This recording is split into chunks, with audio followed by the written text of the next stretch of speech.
তরফ থেকে বিজেপি বিরোধী ভোট যাতে ভাগাভাগি না হয় তার জন্য আমরা আহ্বান রেখেছিলাম।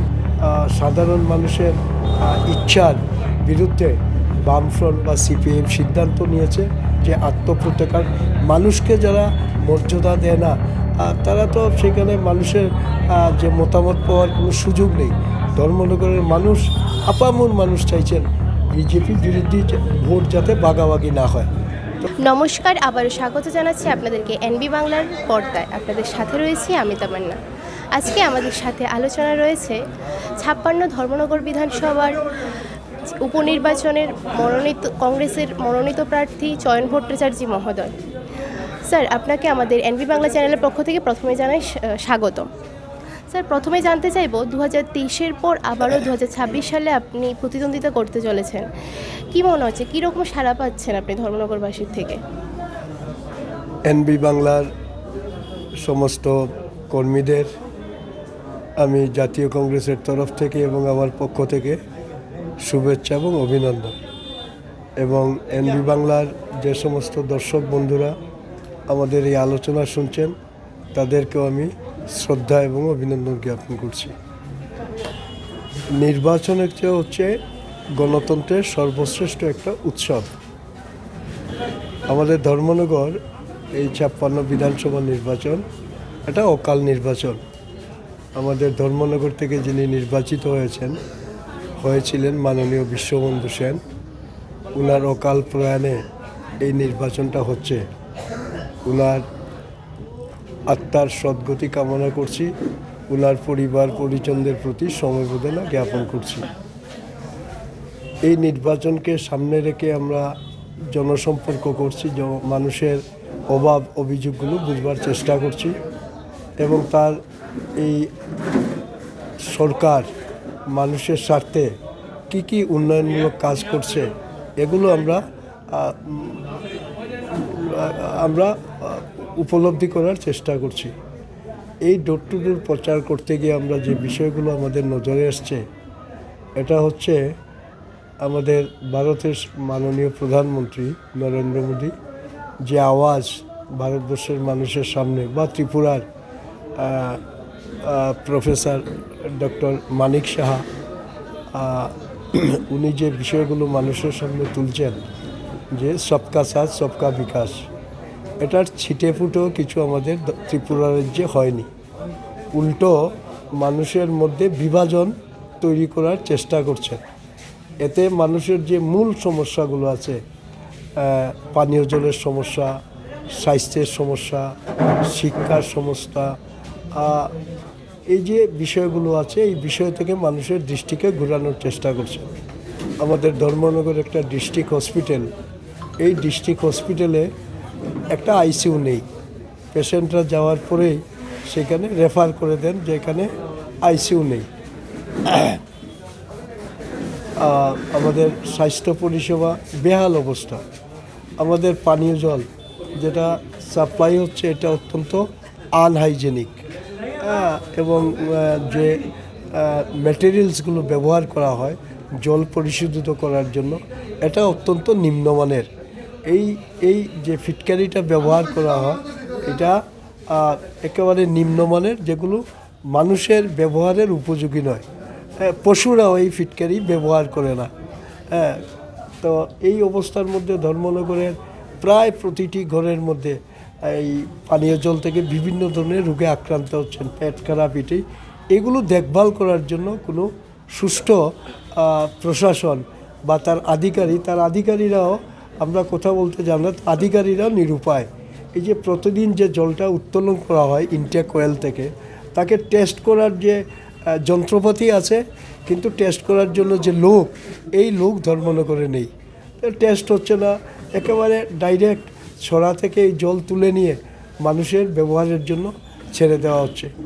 এই বিষয়গুলো থেকে মানুষ মুক্তি চাইছেন এবং ধর্মনগরে ইতিমধ্যে ধর্মনগরের মানুষ বহুভাবে আমাকে আশীর্বাদ করেছেন। এই শহরের 5 বছরের আমি নগর পরিষেবা দেওয়ার সুযোগ পেয়েছি। মানুষ দেখেছেন, তাদের জীবনের অভিজ্ঞতা এগুলো দেখেছেন এবং আমার বিশ্বাস মানুষ যেভাবে আমাকে আশীর্বাদ করেছেন তাদের আশীর্বাদে আমি ঋণী। তাদের এই ঋণ পরিশোধ করার জন্য এইবারকার নির্বাচনে তারা আমাকে সুযোগ করে দেবেন, আমার দলকে সুযোগ করে দেবেন। আচ্ছা স্যার, 2023-এর নির্বাচনে তো একটা হাড্ডাহাড্ডি লড়াই হয়েছিল, কিন্তু এবারের নির্বাচন কিছুটা আলাদা, কারণ গতবার তো সিপিএম সমর্থন করেছিল, কিন্তু এবার তো ওরা আলাদাই লড়ছে। তো এই বিষয়ে কি পরিকল্পনা রয়েছে? না, আমাদের প্রদেশ কংগ্রেসের তরফ থেকে বিজেপি বিরোধী ভোট যাতে ভাগাভাগি না হয় তার জন্য আমরা আহ্বান রেখেছিলাম। যেমন আমরা বক্সনগর, ধনপুর, রামনগর এই নির্বাচনে গত বিধানসভা নির্বাচনে এখানে আমাদের বামফ্রন্টের সাথে আমাদের সিট সমঝোতা হয়েছিল, সেইখানে আমরা প্রার্থী দেইনি এই কারণে, কারণ ত্রিপুরা রাজ্যের এই জগদ্দল পাথরটাকে আমরা হটাতে চাইছি। তো ধর্মনগরের আমরা আহ্বান রেখেছিলাম যে বিরোধী ভোট যাতে ভাগাভাগি না হয়।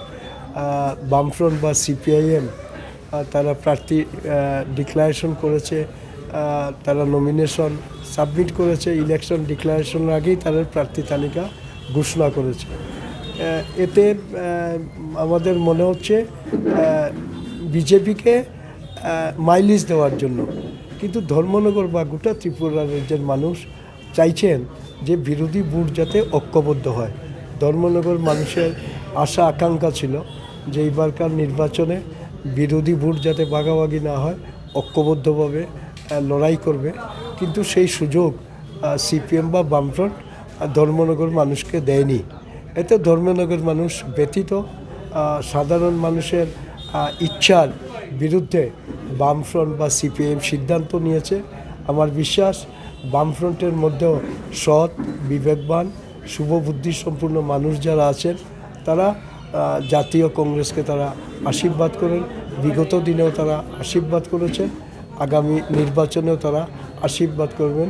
এতে আমাদের এই আত্মপ্রত্যয় সৃষ্টি হয়েছে যে এই নির্বাচনে কংগ্রেস এর বিকল্প আরও উন্নততর কংগ্রেস এই নির্বাচনে বিপুল ভোটে জয়লাভ করবে। এটা আমাদের জনসংযোগ করতে, মানুষের যে আত্মপ্রত্যকার, মানুষকে যারা মর্যাদা দেয় না তারা তো সেখানে মানুষের যে মতামত পাওয়ার কোনো সুযোগ নেই। ধর্মনগরের মানুষ, আপামর মানুষ চাইছেন বিজেপি বিরোধী ভোট যাতে ভাগাভাগি না হয়। তো এরা যারা বিজেপিকে ভাগাভাগির ফলে বিজেপি সুযোগ পেয়ে যাবে, এটা মানুষ বুঝতে পারছেন। সেই সুবাদে মানুষ জাতীয় কংগ্রেসকে ভোট দেবেন এবং আমরা আশাবাদী যে এই কেন্দ্রে কংগ্রেসের বিকল্প কেউ নেই, কংগ্রেসের বিকল্প হচ্ছে কংগ্রেস। আচ্ছা স্যার, গত নির্বাচনে তো প্রায় 1000 ভোটের ব্যবধান ছিল, তো এবার কি আশা করছেন? ওটা ধারে কাছে থাকবে না। আমাদের বিরোধী যারা আছে তারা জয়ের ব্যবধান যা হবে ধারে কাছে থাকবে না। আমরা এখনও ক্যালকুলেশন করিনি, কিন্তু যে মানুষের যেভাবে আমাদেরকে আশীর্বাদ করছেন, আমাদের প্রতিদ্বন্দ্বী ধারে কাছে কেউ থাকবে না, এটা আমাদের বিশ্বাস। এই যে উপনির্বাচনে আপনি কাকে প্রতিদ্বন্দ্বী হিসেবে মনে করছেন, বিজেপি না সিপিআইএমকে? প্রতিদ্বন্দ্বী কেউ নেই, প্রতিপক্ষ আছে। কংগ্রেসের সাথে প্রতিদ্বন্দ্বিতা করার মতো না বিজেপি না সিপিএম, প্রতিদ্বন্দ্বিতা হচ্ছে না, প্রতিপক্ষ দাঁড়িয়েছে, ঠিক আছে। কংগ্রেস এখানে ভালো ফল করবে, খুব ভালো ফল করবে কংগ্রেস। আচ্ছা, সর্বশেষে স্যার ধর্মনগরবাসীর উদ্দেশ্যে আপনার কি বার্তা রাখতে চাইবেন? শুধু ধর্মনগরবাসীর কাছে আমার বিনম্র আবেদন যে এই ধর্মনগরের বিগত দিনে যারা এই শহর থেকে নির্বাচিত হয়েছেন বা যে দলই নির্বাচিত হয়েছেন, মানব সম্পদের উন্নতির জন্য কোনো ইতিবাচক ভূমিকা গ্রহণ করেনি। স্ট্রাকচারাল কিছু কাজ হয়েছে, যেমন ধরুন নতুন এই কয়েকটা রাস্তা হয়েছে, যদিও এটা সেন্ট্রাল স্পন্সর স্কিম, এগুলো হয়েছে, কিন্তু মানব সম্পদ উন্নতির জন্য কোনো কাজ করেনি।